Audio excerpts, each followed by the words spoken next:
সংগ্রামী উপস্থিতি, এই আন্দোলনের সূতিকাগার শীঘ্র যেখান থেকে হয়েছিল এই ক্যাম্পাসগুলোতে আমরা দেখেছি ক্যাম্পাসে বিগত ফ্যাসিবাদের আমলে শিক্ষা ব্যবস্থাকে ধ্বংস করে দেওয়া হয়েছে।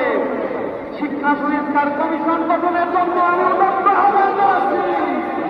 পাশাপাশি আমি আহ্বান জানাচ্ছি প্রিয় বন্ধুগণ, আগামী নির্বাচনে আগামী বাংলাদেশের নির্বাচনের জন্য এত সময় এই সুযোগ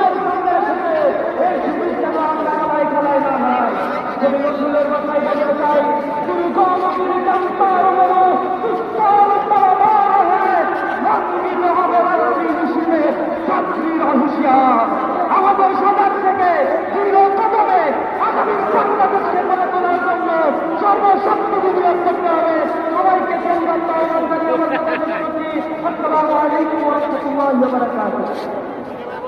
সংগ্রামী ভাই এবং বন্ধুগণ, আজকের এই জাতীয় সমাবেশে এখন আপনাদের সামনে বক্তব্য রাখবেন বিশিষ্ট মিডিয়া ব্যক্তিত্ব, রাজনীতিবিদ, প্রচারক জনাব ডক্টর ফয়জুল হক। জনাব ডক্টর ফয়জুল হক।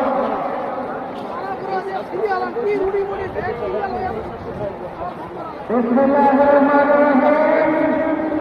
বাংলাদেশ জামাত ইসলামী কর্তৃক আয়োজিত